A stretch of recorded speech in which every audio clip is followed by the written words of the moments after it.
प्यारे बच्चों, अंकुर पांडे हमारे बीच आए हुए हैं और बड़ी मुश्किल से आप आए हैं कई दिनों के बाद। देखो बच्चों, कल हम लोग पढ़ रहे थे, बायल का नियम पढ़े थे। लेसन अब बहुत ज़्यादा महत्वपूर्ण हो जाने वाला है। चार्ल्स का नियम हमने कल सिद्ध कराया था। तो यहाँ सभी लोग ध्यान दीजिए, गैस क्या होती है फिजिक्स में। गैस, यहाँ पर देखिए जरा अरमान कोहली, गैस फिजिक्स में गैस को एक और नए नाम से जाना जाता है। अगर शिवांशु हमें कहे तो हम बता दें, ऊष्मागतिक निकाय। गैस का एक नया नाम है ऊष्मागतिक निकाय। ठीक है, वह निकाय जो ऊष्मागतिकी के नियमों और सिद्धांतों के प्रतिपादन हेतु आवश्यक होता है, उसी निकाय को ऊष्मागतिक निकाय कहते हैं। या वह निकाय जिसे ताप दाब आयतन के पदों में बतलाया जा सके, उसी निकाय को ऊष्मागतिक निकाय कहते हैं। माने ऊष्मागतिक निकाय दाब, आयतन और ताप के पदों में व्यक्त होने वाला निकाय है। तो अंकित प्रजापति जी, एक ऐसा निकाय जिसे ताप, दाब और आयतन के पदों में व्यक्त किया जा सके, उसे ही ऊष्मागतिक निकाय कहते हैं। एक ऐसा निकाय जिसे ताप, दाब और आयतन के पदों में प्रकट किया जा सके, व्यक्त किया जा सके, उसे ही ऊष्मागतिक निकाय कहते हैं। या ऊष्मागतिकी के नियमों और सिद्धांतों के प्रतिपादन हेतु जो निकाय आवश्यक होता है, उसे ऊष्मागतिक निकाय कहा जाता है। Such type of substance, such type of part which is required for the proof of laws and principle of thermodynamics is known as thermal reagent substance. और यह such type of subtypes of substance which can be represent in the form of pressure, volume and temperature is called thermal reagent. तो यहां बच्चों, ताप, दाब और आयतन के पदों में जिसे हम प्रकट कर सके, उसे ही ऊष्मागतिक निकाय कहते हैं। और जब यहां दाब, आयतन, ताप है तो ऊष्मागतिक निकाय या गैस किन्हीं दो चीजों पर डिपेंड करती है, तीसरा कांस्टेंट हो जाता है। कल की डेट में आप याद करिए, स्थिर दाब हो गया था। क्या स्थिर हो गया था? ऐसा स्थिर दाब। तो कौन सा नियम आया था? चार्ल्स का नियम। क्या था? याद करो, भयानक तूफानी रात। स्थिर दाब पर गैसों के निश्चित द्रव्यमान का आयतन उनके परम ताप के समानुपाती होता है। इन दोनों में रिश्ता है। ना विश्वास है, जैसे कोनो वस्तु है उसका गर्म कर तो कोई आयतन बढ़ता है। गुब्बारा, सिगरेट छुआ तो डक जाता है, काहे? आयतन बढ़ जाता तो फट जाता। तो माने आयतन किस पर डिपेंड करता है? ताप पर। ताप बढ़ाए जाने पर गैसों का आयतन बढ़ता है। आप बोल सकते हो कि ऊष्मागतिक निकाय स्थिर दाब पर उसका आयतन उसके जो है परम ताप के समानुपाती होता है। और ये आ गया था हमेशा V बराबर KT, माने V/T बराबर K। मतलब इसको और यहाँ से भी बोल सकते हो, स्थिर दाब पर गैसों के निश्चित द्रव्यमान के आयतन और ताप का अनुपात कांस्टेंट होता है। अब बेटा कल हम बताए थे कि अब की बार जो है V कांस्टेंट कर दो। क्या कांस्टेंट कर दो? स्थिर आयतन। माने समझ रहे हो बेटा? तो दाब का नियम आ जाता है। इसको बोल सकते हो माइनस दान। At constant pressure volume of any gas is directly proportional to the temperature of the gas. Okay, standard temperature. Okay, बेवकूफ।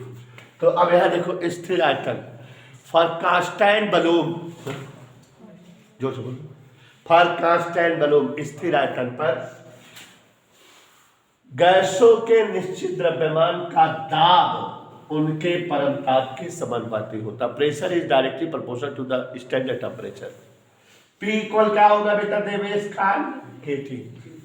तो P/T बराबर क्या होगा बेटा? K। तो कैसे बोलोगे?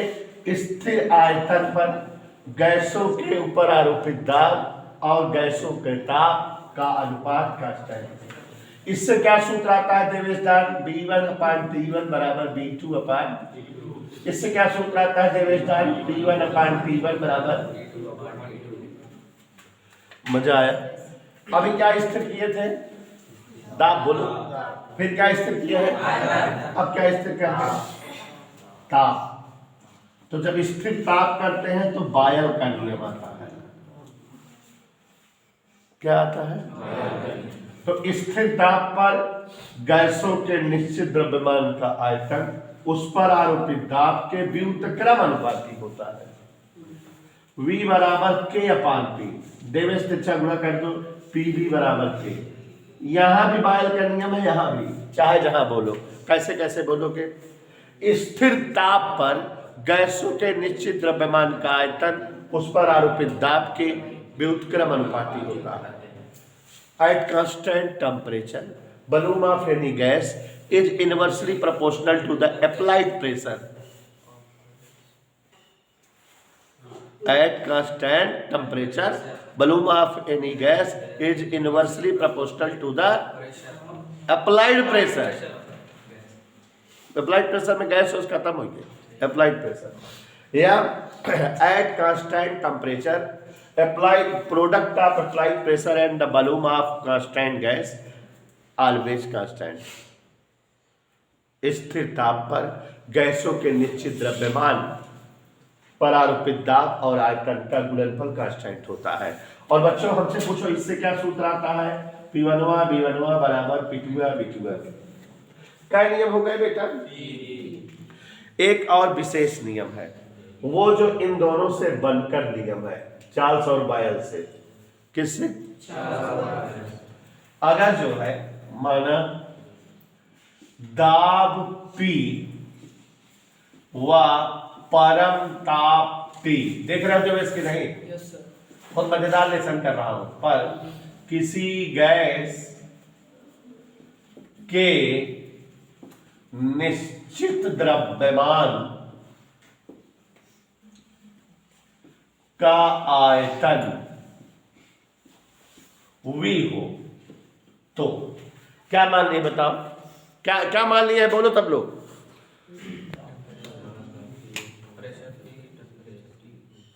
क्या मान लिया बताओ? स्थिर किसी गैस का दाब P व परम ताप T पर आयतन कितना है? V है। तो बायल का नियम क्या चिल्लाता है, या चार्ल्स का नियम पहले क्या चिल्लाता है? तो चार्ल्स के नियम से, चार्ल्स का नियम क्या चिल्लाता है? V प्रोपोर्शनल T स्थिर दाब पर। कहता है कि नहीं है? यही कहता है कि नहीं? कहता है आयतन परम ताप के समानुपाती होता है। और बच्चों बायलवा क्या कहता है? बायल का नियम से, बायल के नियम से क्या कहता है कि स्थिर द्रव्यमान का आयतन उस पर आरोपित दाब के, यही कहता है। बोल दो समीकरण 2। और ऐसा कब कहता है? स्थिर ताप। साजिद आइडिया वाला कोई दिक्कत? समीकरण 1 और 2 को देखो ऐसा जोर से।